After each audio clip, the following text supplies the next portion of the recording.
Olá, muito bem, estamos de volta para o nosso segundo episódio do Sessão Terapia de Casal aqui do IBPC.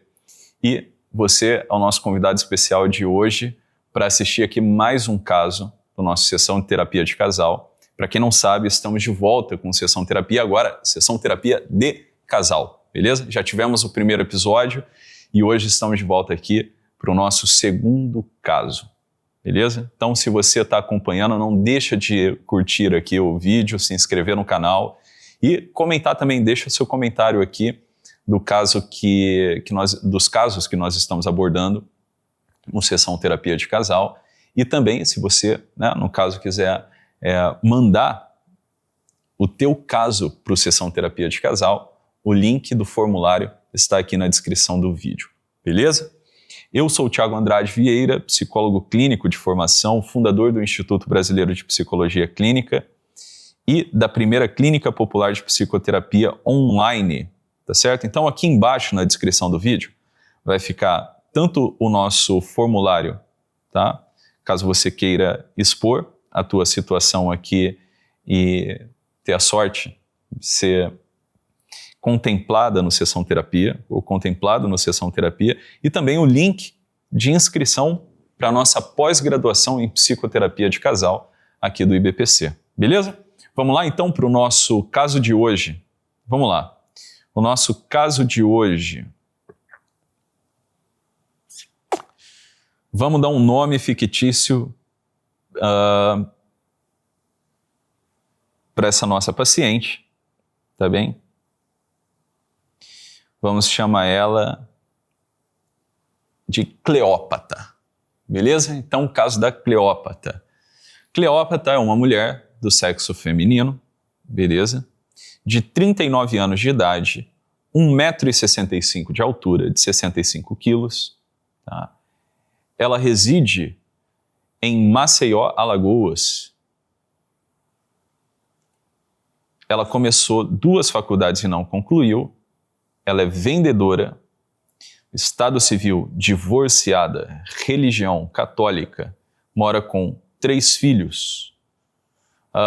Faz algum tratamento de saúde? Não faz. Toma algum medicamento? Também não toma. Resume em 5 linhas a sua infância. Vamos ver o que a Cleópatra diz da infância dela. Tá?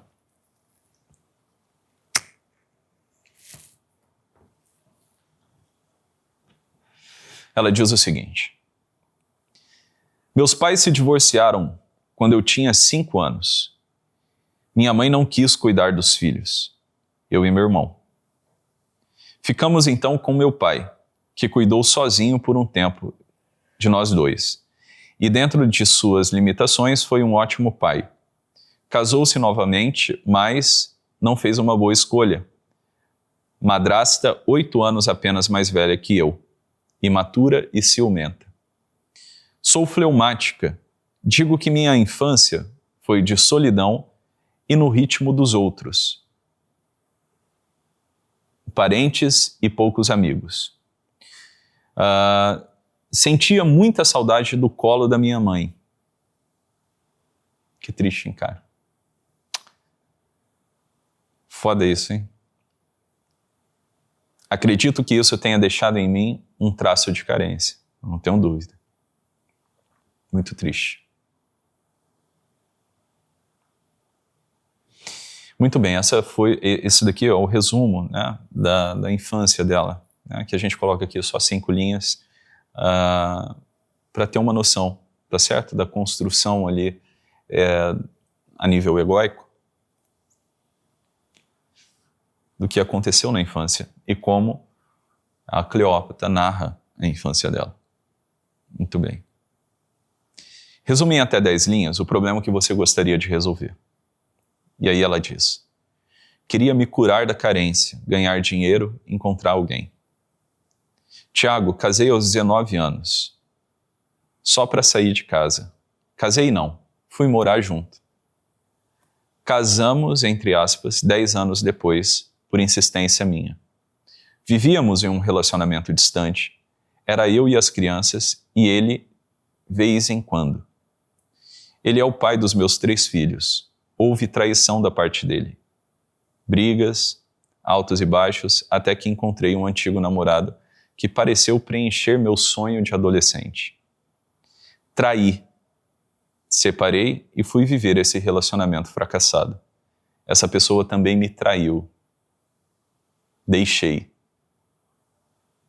Estou sem ninguém há mais de 2 anos. Confessei e voltei a comungar. Moro de aluguel com meus filhos e com meu salário e um salário mínimo de pensão. É bem difícil suprir todas as necessidades. Eu queria um itinerário para seguir nos meus dias maus. O que eu posso fazer? Esse tempo sozinha me fez amadurecer e confiar mais em Deus. Porém, ainda me sinto só e cansada. Obrigado a você, Ítalo, Pedro Augusto e Dr. Saulo. Vocês foram e são luz para muitas escuridões da minha alma. Deus abençoe vocês. Deus abençoe você também. Muito obrigado, tá? Muito bem, Cleópatra.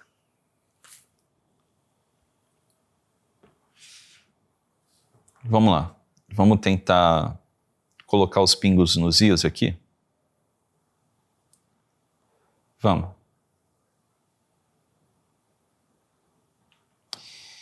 Isso daqui que eu vou dizer agora, eu não quero dizer, né, direcionado apenas para ela que me escreveu, mas para todos vocês. Existe um jeito de lidar com a vida e com as demandas da vida, né, de narrar as demandas da vida, que é o seguinte: jamais se eximam da parcela de responsabilidade moral da história que vocês estão contando. Beleza? Jamais se eximam da parcela de responsabilidade moral a respeito da história que vocês contam da vida de vocês. Eu vou explicar o porquê.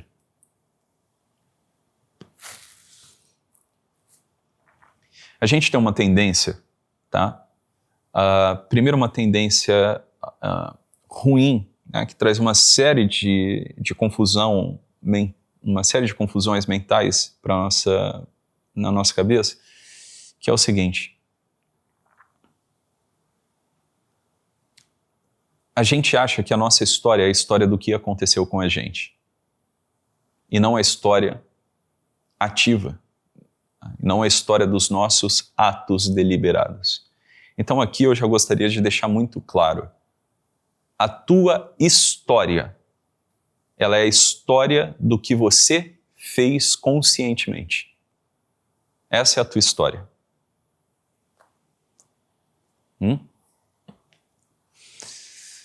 Quando eu coloco aqui para uma pessoa, né, que escreve para a sessão de terapia de casal, relatar a história dela da infância, é apenas para ter uma noção de como essa pessoa simboliza a infância dela, né? Que tipo de representação mental ela tem da infância, tá certo?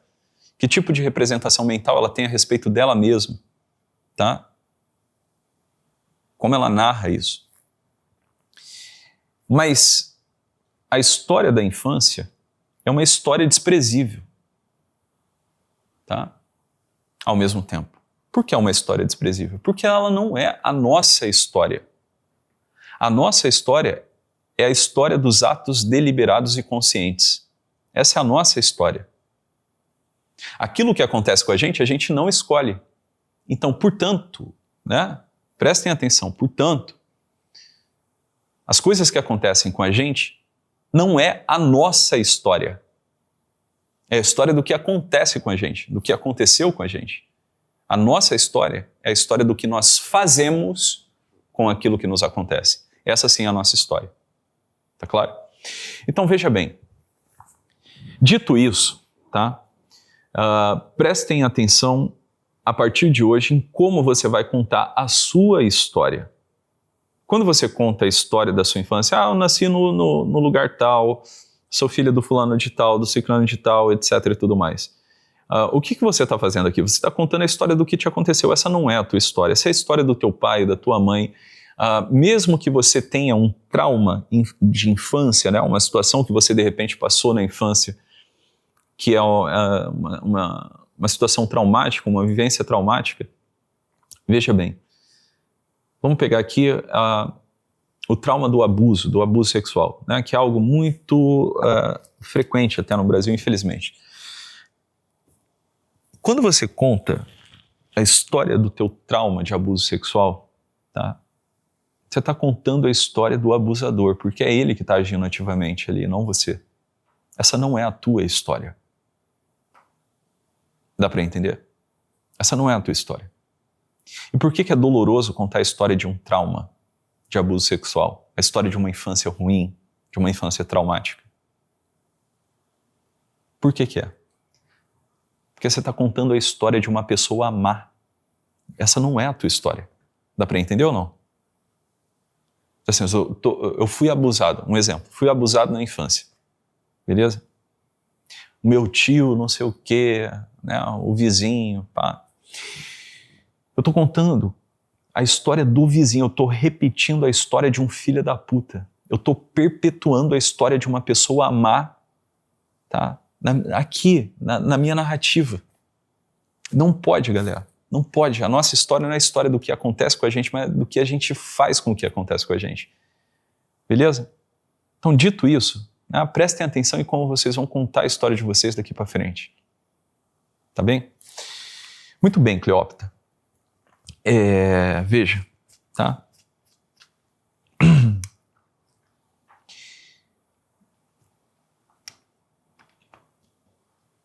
Você não escolheu bem. Isso é um fato, né? Você não escolheu bem teu ex-marido, né? Os teus 2 ex-maridos. E você não escolheu bem, tá? Não apenas por culpa. Entenda bem o que eu vou dizer aqui. Beleza? Olha só. Quando eu digo que a nossa história é a história dos atos deliberados, é pelo seguinte.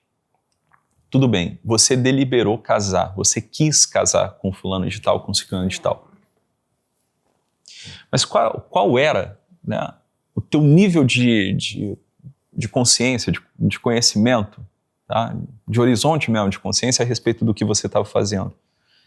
De quem era esse cara? Quem era esse cara que você estava casando? Quem é essa pessoa? O que é casamento? Por que morar junto? Beleza? Então veja, que você me escreve o seguinte: Tiago, eu me casei para sair de casa. Beleza? Se você levasse a sério a motivação que você teve para morar junto, tá, com teu primeiro marido, se você levasse a sério, tu não sofreria tanto. Beleza? O problema é que a gente esquece as nossas motivações. A gente esquece o que aparece, claro, na nossa consciência, e a gente começa a confundir as coisas. Então, por exemplo, se você casou para sair de casa, beleza, tá? Isso é uma coisa. Essa era a tua expectativa. A expectativa que eu tenho, né, nesse relacionamento é sair de casa. Eu não tenho expectativa que esse relacionamento seja feliz, né? Seja um relacionamento, digamos assim, normal, bonito, saudável. A expectativa que eu tenho é de sair de casa, ponto final, né? Ponto final. Tá claro? Saiu de casa, aí beleza, aí tu vai alinhar de novo as tuas expectativas. Você vai fazer uma reunião com você mesmo, tá claro? Bem, saí de casa, e agora? Continuo com esse cara? Não continuo com esse cara? Arrumo um trabalho, dou um pé nesse cara? O que eu faço? Porque a tua expectativa não era amar ele, não era ter um relacionamento com ele, era sair de casa. Então veja, né, que só pelo reconhecimento das nossas motivações e das nossas intenções, a gente é capaz, tá, de aliviar uma série de sofrimentos da nossa vida.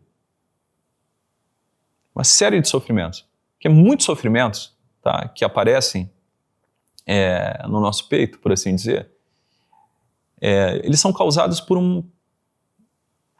uma superficialidade nossa em olhar para a nossa própria história ou para dentro de nós, os nossos movimentos interiores.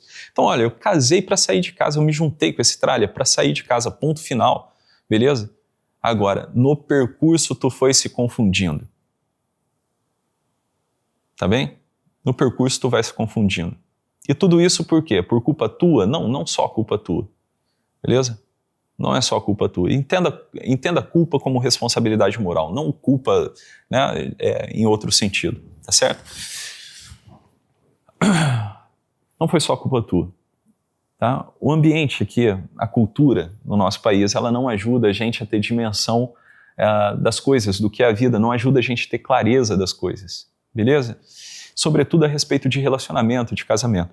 Então veja, né? Aí beleza, tu se confunde lá, acaba tendo, né, 3 filhos, que são os teus tesouros aí, muito bem, né?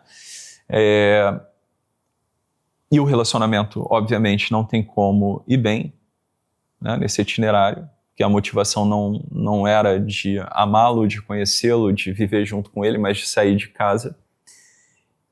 Enfim, né? Aí não tem como dar certo mesmo. O que acontece? Ele te trai. Você conhece, né, reencontra, aliás, um outro cara lá da tua adolescência, fica perdidamente apaixonada, beleza? Cria uma série de fantasias na tua cabeça de que ele é o príncipe, etc., da tua vida, etc., né? Assim, um amor de juventude. E aí tu se engraça com o cara e beleza, né? E trai o teu marido também, teu primeiro, beleza? Tô chamando de marido, mas não é marido, né? Essa história é uma confusão sem fim, Cleópatra. Aí beleza. Aí tu fica com o cara. Obviamente que não ia dar certo também. Por quê? Por conta da fantasia, tu já estava num relacionamento merda. Prestem atenção no que eu vou dizer aqui, galera. Fiquem comigo aqui, ó. Todas as vezes que você estiver numa situação inóspita, tá? Inóspita, ruim, beleza? Vai aparecer uma série de miragens na tua cabeça. Uma série de miragens na tua cabeça. Tá claro?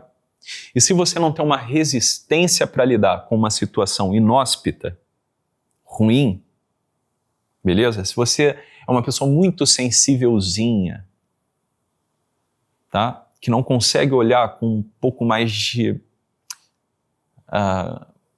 nobreza para o lugar que você está e aguentar o tranco sem frescura, você vai ficar refém dessas miragens, dessas alternativas de alívio. Beleza? De alívio. Tá bem? E é isso que acontece em muitos casamentos. Teu casamento, de repente, não tá, cara, não tá bem, sei lá, tá um pouco distante, comunicação tá ruim, e tu não tem resistência para lidar com isso porque você não buscou mesmo, assim, é condicionamento para isso. Você não tem condicionamento comportamental para lidar com essa situação. O que vai acontecer contigo? Tu vai buscar uma série de alívios. E aqui aparece, assim, distúrbios mentais, transtornos mentais e também uma série de imoralidades. Né? Teu casamento não está bem. Ao invés de você aguentar o tranco e criar uma abordagem para melhorar a coisa, né? Você fica ali revoltado com a coisa, querendo sair daquilo, pensando numa alternativa, puta, mas minha vida podia estar assim, minha vida podia estar assada, etc, etc, etc. Aí aparece, por exemplo, o bonitão lá do colégio. Ai, meu Deus do céu, aparece o bonitão do colégio, e aí o que acontece? Tu lembra da tua paixão de adolescência e fala, não, é aqui mesmo que eu vou amarrar minha égua, entendeu? É aqui mesmo que eu vou amarrar minha égua. Pronto, aí ferrou, tá? Por quê? Tu tá agindo por paixão, você quer só um alívio, né? Você vai agir assim por fantasia, tá claro? Vai agir por fantasia, não é isso? Você é um pé no chão, sem segurança, sem saber o que você quer de verdade. O que vai acontecer? Não vai dar certo de novo, porra. Por quê? Você saiu de casa para tentar se livrar de uma tensão, para buscar um alívio, beleza? Aí a coisa ficou ruim ali, no teu relacionamento. Você tentou buscar um alívio. Aí você, né, beleza. Não deu certo de novo, tu tá sozinha. Dá para compreender?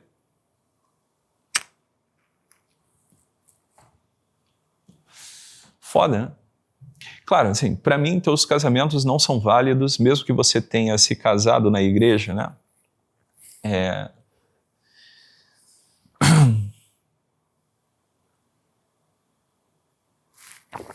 Claramente, canonicamente falando, trata-se de um casamento inválido, né? Não configura um sacramento. Ainda bem. Né? Então, se você der entrada no tribunal eclesiástico, muito provavelmente o tribunal, né, vai conceder a nulidade do teu casamento, reconhecer o teu casamento como um casamento nulo, ou seja, um casamento que não existiu. Tá certo? Muito bem. Agora, eu gostaria que você ficasse aqui comigo, tá? E pensasse o seguinte. Vamos lá, vamos pensar junto aqui. A tua vida, tá? Vamos pensar junto a tua vida. Você tem 3 filhos, está trabalhando, né? Quer aumentar aí a tua renda, quer melhorar um pouco a tua vida. Tá certo? Mas vamos tentar fazer isso de uma maneira sóbria, tá? Presta atenção. Né? Fica aqui comigo como se você estivesse mesmo aqui numa sessão comigo, tá? Vamos tentar pensar isso de uma maneira sóbria. Beleza, Cleópatra? Ó. Resistência, ou seja, resiste aos incômodos da vida presente, do momento presente. Resiste, calma. Né? No limite, a gente tem, né, o que comer, o que vestir e onde dormir. Ponto. Beleza? Essencial. Tu tem o que vestir, tu tem o que comer, né? E tem onde dormir, onde os teus filhos também. Então, assim, a situação tá ruim no sentido de que ela não é a situação ideal. Tá claro? Tua vida não tá, né, como você idealmente sonha. Tá? Mas de fato, na essência mesmo da coisa, estamos vivendo, né? Estamos vivendo, tá? Isso é fundamental para tocar a vida, hein? Isso é fundamental para tocar a vida. Porra, se tu tem 2 pratos de comida, sacou? 2 trocas de roupa, em um lugar para, porra, não ficar no relento, tomando chuva, entendeu? Para fazer tuas necessidades básicas, dormir, etc., comer, ir ao banheiro, pronto. Tá? A coisa não tá tão ruim assim, não. Tá ruim quando falta aquilo que é essencial. Beleza? Tu não tem o que comer, não tem o que vestir, não tem, né, um teto para você se abrigar, aí a coisa começa a ficar ruim mesmo. Agora, se tem isso, calma. Calma. Então vamos pensar com sobriedade a coisa. Beleza? Tu botou aqui, né? Vamos lá. Estou sem ninguém há mais de 2 anos. Confessei e voltei para a comunhão. Moro de aluguel, com meus filhos e com meu salário e um salário mínimo de pensão. É bem difícil suprir todas as necessidades. É difícil, mas não é impossível. Beleza? Tem que aprender a viver com pouco nesse momento em que nós estamos. Beleza? Eu queria um itinerário para seguir nos dias maus. Presta atenção. Os dias não são maus. Tá bom? Os dias não são maus. A gente precisa enxergar a nossa vida de uma vez por todas, beleza? A gente precisa enxergar a nossa vida diante da providência divina. Se você pensar a sua vida, né, sem a costura da providência divina, vai se dar muito mal. Então, todo santo dia, Deus faz o sol brilhar de novo para você. Todo santo dia. Beleza? Todo santo dia, teu filho acorda, tá? E você não sabe como. Você acorda e você não sabe como, porque tu poderia morrer. Então, todo dia é um presente que Deus dá pra gente. Beleza? Isso não é clichê, não. Isso é realidade. Teu coração tá batendo aí. Pronto. Deus está querendo que você exista. Deus está querendo que, né, de novo, a vontade dele, né, um ato da vontade dele se perpetuando de novo. Tá claro? Então, para você continuar respirando, Deus precisa querer. Deus precisa querer. Ele é o ser. Ele mantém tudo em si. Né? Ele é quem confere ser a tudo que existe. Então não tem essa de dias ruins, dias maus. Eu gostaria que você olhasse diferente para a vida. Né? Eu gostaria que você olhasse a tua vida mediante a costura da providência divina. A linha da providência passando na tua vida. Tá? Então Deus está falando com você 24 horas. E eu acho que é isso mesmo. Qual que é o grande itinerário da vida? Onde está o segredo dessa vida? O segredo dessa vida está em descobrir quem é que te deu esse presente maravilhoso chamando vida. Ou seja, se a nossa vida serve para alguma porra, para alguma coisa, a nossa vida serve para conhecer a Deus, que é quem nos deu esse presente maravilhoso chamado existência. Beleza? Ponto. Esse é o itinerário da vida, certo? A gente passa essa vida aqui e para ter sentido é isso mesmo. Eu ganhei um presente maravilhoso chamado vida, não sei de onde eu vim, não sei onde eu estou direito, não sei para onde eu estou indo e eu quero descobrir quem é o autor disso aqui tudo. Qual a razão que fundamenta isso daqui? Esse é o tesão da vida, beleza? Agora, se o nosso olhar é um olhar superficial, materialista, né, ignorante, de que a vida precisa dar certo, que minha vida precisa, né, tá dentro desse ou daquele modelo, acabou. Sintoma. Assim, vai explodir sintoma. Vai ficar deprimida, ansiosa, raivosa, né, irritada pra caramba, né, triste. Então, né? Para. Se a tua vida serve para alguma coisa, a tua vida serve para você conhecer, contemplar, amar Deus e servi-lo. Ponto final, né? Nas mínimas coisas. Ótimo. Então mudar esse olhar para ele. Não tem essa de dias maus. Tem essa de dias maus. Todo santo dia, né? De novo, a graça jorra do céu para a nossa alma. Beleza? A graça jorra. No agora. Tu tá assistindo isso daqui agora. Beleza?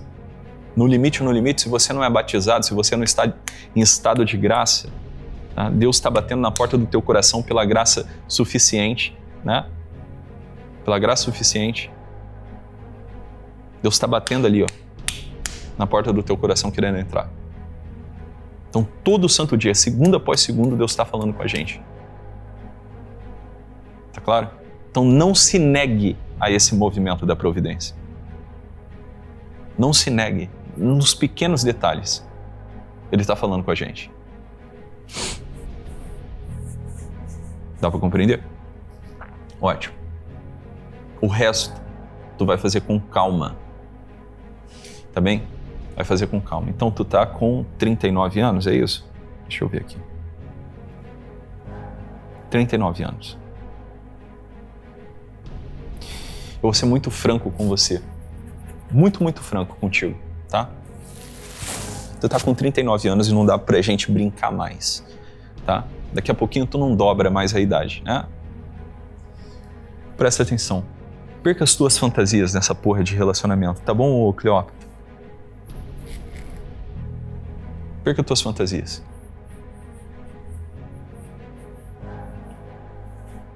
Você e todo mundo que tá me assistindo aqui.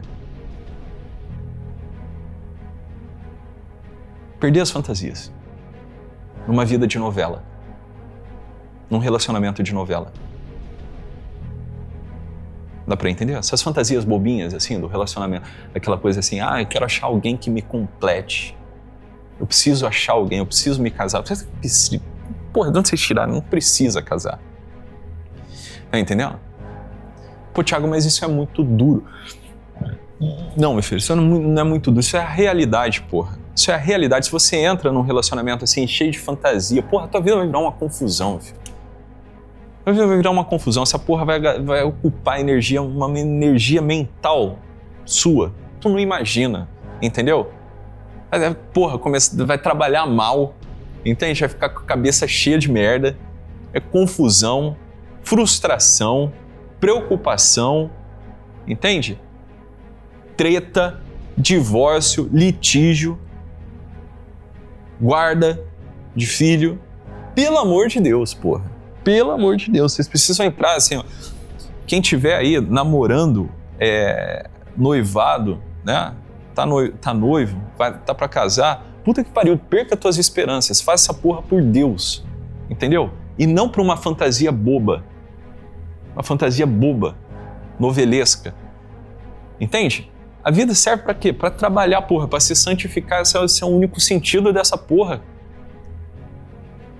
Esse é o único sentido dessa porra. Tiago, mas isso é muito seco. Seco nada. Seco nada. Entende? Não tem nada seco aqui. A questão é, se você entender assim, tu vai conseguir se aprimorar para que o fruto do amor verdadeiro, ele apareça. O fruto do amor verdadeiro não é esse lenga-lenga que vocês fantasiam num relacionamento. O fruto do amor verdadeiro é o serviço abnegado pelo outro. Um desejo maluco. Beleza? Um desejo maluco de servir o outro. Sem forçação de barra, sem loucura, mas você tem uma disposição interior profunda, tá? De estar com aquela pessoa, ampará-la sempre, tá claro? E não apagar a luz. Esse é o ponto. E na medida que você puder, tu ir puxando essa pessoa, né, para cima. Essa é a coisa do relacionamento, entende? É aí que vai aparecer o fruto do carinho, do respeito, do amor verdadeiro, do abraço singelo, do cuidado um com o outro. Agora, porra, se vocês entram cheios de fantasia no relacionamento, o que vai acontecer? Vocês vão querer ficar tapando o buraco egóico um do outro. Não é assim que acontece? Em geral, porra, esses namoros de hoje em dia, em geral, o relacionamento, né? É isso. A dinâmica de relacionamento se reduz a isso, né? Assim, é tapação de buraco egóico. Ah, eu tenho um rombo egóico aqui, eu me sinto carente, eu tô carente, eu não sei o quê, eu quero uma namoradinha, eu quero um namoradinho, etc. Aí você arruma uma pessoa pra ficar massageando o teu ego ou tapar um buraco do teu ego. Para com essa porra. A tua vida tem que estar boa, bicho. Tua vida tem que estar boa. Pra quê? Tu encontrou uma pessoa, tu vai tentar somar na vida dela. Nada pra você. Entende? Não é nada pra você no sentido de que você não vai esperar que ela te ame. É nada pra você no sentido assim, cara, se essa pessoa aqui, entende, não quiser, foda-se, eu largo e minha vida continua boa do mesmo jeito. Tá entendendo? É assim que funciona. A tua vida tem que estar ok num nível que se um relacionamento acabar, porra, tu segue normal a vida. Agora, entra num relacionamento cheio de buraquinho egóico, tentando tapar o buraco egóico aí dentro de você, que você vai ver o que vai acontecer contigo. Tá? Não é assim que funciona. Então veja, tu tá aí, né? Trabalhando, morando com os 3 filhos, o que eu gostaria? Eu gostaria que você cuidasse de você e que você começasse a ter, assim, ser uma pessoa mais profunda. Mais profunda, né? Leia-se, tá? Menos bobinha. Menos bobinha. Você que é mulher e está me assistindo aqui, saiba bem. Todo relacionamento amoroso, ele começa num trânsito de interesse. Beleza? Não se escandalizem, tá? Mas começa num trânsito de interesse. Sabe qual que é o interesse que um cara tem em você? Isso daqui é a espinha dorsal de um relacionamento amoroso. O interesse que um cara tem em você, minha filha, é de te comer, porra. Você tá entendendo? Esse é o interesse que um homem tem em você.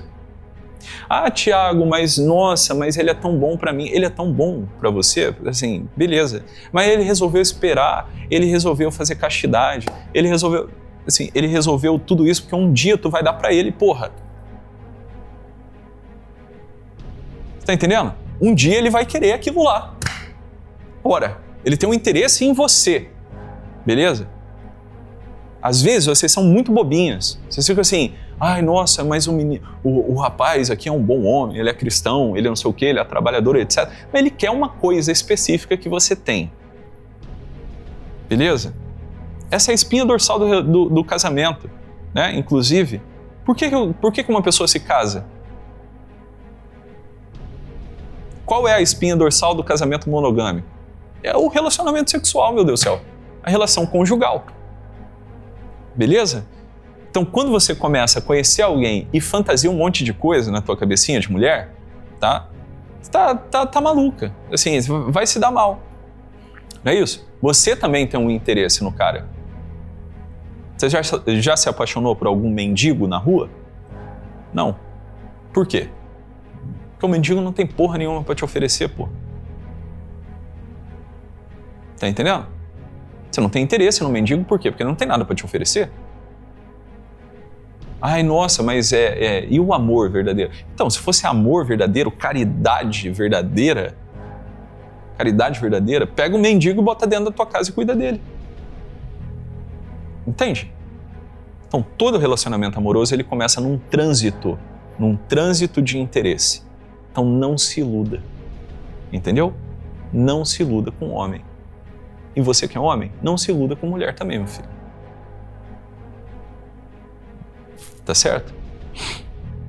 Então, ainda que você né, dê continuidade aí no teu namorinho ou conheça alguém, etc. Isso tem que estar claro para você. Lá no fundo, isso daqui tem que estar claro para você, né? Para você não se dar mal. Então, assim, meu conselho para você está com 39 anos, Cleópatra. 39 anos. Tá na hora de parar de brincar com a vida. Beleza? Tá na hora de parar de brincar com a vida. Será que não está na hora de você direcionar a tua vida para outra coisa do que para relacionamento? Entendeu? 39 anos, 3 filhos. Presta atenção. 3 filhos, 39 anos. Se você encontrar um cara, você acha que tu vai encontrar um cara bom de 39 anos, solteiro? Um cara bom, solteiro, desimpedido, moral, trabalhador. Tu acha que tu vai encontrar? De 40 anos, 45 anos? Porra, vamos ser realistas. Tem algum cara bom, pica? Intelectualmente falando, moralmente falando? Solteiro? Com 40 anos, 45 anos? Você acha que um cara, né, vai olhar pra você com 39 anos, 3 filhos, vinda de duas separações? O que você acha que ele vai querer com você? Fala pra mim. Nos dias de hoje. Foda, né? Eu sei que isso é duro, hein? Mas meu papel aqui é te colocar na realidade. Entendeu? Meu papel aqui é te colocar na realidade. Então eu acho que tá na hora de parar de brincar com a vida. Entendeu? Trabalhar, estudar, se formar e doar a tua vida. Doar a tua vida. Começar a ter uma vida cheia de sentido. Longe dessas fantasias. Essas fantasias malucas. Entende? Que vai fazer você viver uma vida de ilusão e daqui 10 anos, 5 anos, 10 anos, né, 15 anos, tá frustrada de novo, né? Nessa seara da vida que é relacionamento amoroso, pô. Dá pra compreender ou não o que eu tô falando? Entende? Assim, porra, tu relata pra mim aqui uma série de frustrações amorosas. Aí tu imagina, tu encontra um cara de 39, 40 anos, ou 45, ou 50 anos, né? Você acha que esse cara, você acha que esse cara vai assumir você? Assumir, que eu tô falando, é assumir, entendeu? Assumir de verdade. Você, teus filhos, toda a tua vida. O cara vai amar você? Pode ser, é uma possibilidade. Mas é uma possibilidade, você consegue entender que a probabilidade disso daqui acontecer é uma probabilidade muito baixa, né? Dados os dias, dado como as pessoas estão hoje. Você consegue compreender? Por um lado é triste, mas porra, é a realidade, né? Então assim, eu acho que tu tem que investir em você. Investir em você. Fazer coisas que você tem vontade, né? No sentido assim de investimento pessoal. Estudar, trabalhar, né? Trabalhar duro. Tá certo? Trabalhar duro. Buscar aqui um meio de se tornar uma mulher sábia, né? Uma anciã mesmo, uma mulher sábia. Tá certo? Para conseguir ser uma espécie de espelho aqui na vida adulta, né? Daqui a pouco, terceira idade, conseguir ser uma espécie de farol para os teus filhos, para as pessoas que olharem para a tua vida. Entende? Deixa eu perguntar uma coisa aqui para você. Que eu acho que é uma pergunta que deveria aparecer na cabeça de todo terapeuta. Bem, tu é católica, né? Então você sabe que na igreja existe um rito, digamos assim, uma cultura de reconhecimento das virtudes heróicas de uma pessoa. Não sabe? Esse rito se chama processo de canonização.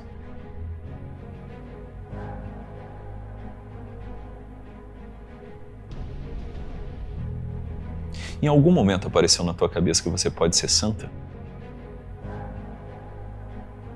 Leia-se. Que você pode viver uma vida de tal modo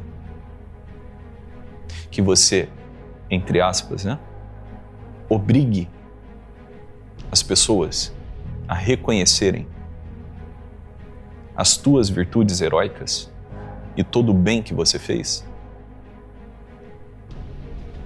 Você já parou para pensar nisso?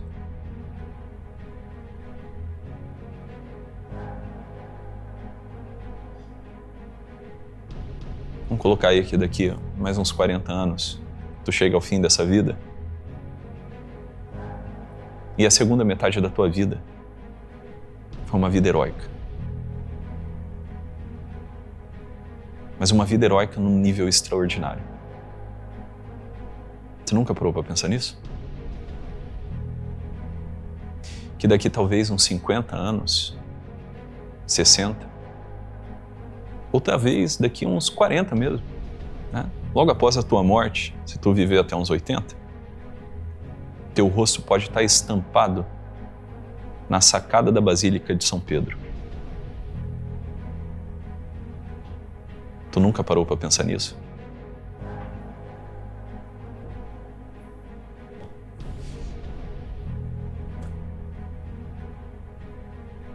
Se você nunca parou para pensar nisso, no que você parou para pensar?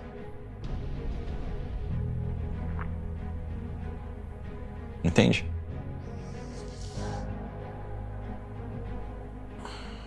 Que rastro tu tá deixando aqui?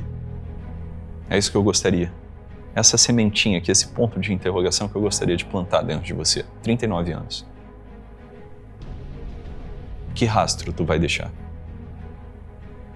Até quando tu vai contar a tua vida como se você não tivesse vivido? Entende o que eu tô falando? Será que não tá na hora de levantar o queixo? Estufar o peito para fora e viver uma vida digna?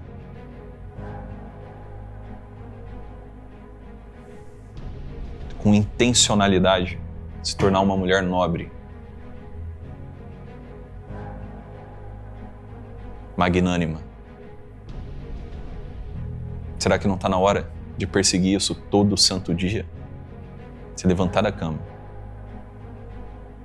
acordou, sentou na beirada da cama, você levantar daquela cama, da tua cama, perseguindo esse ideal.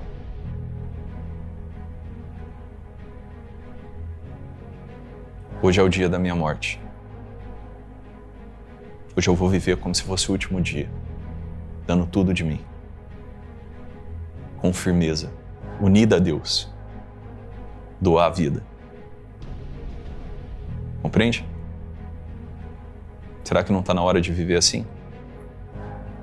E abandonar esses objetivos mesquinhos, as cebolas e os alhos do Egito?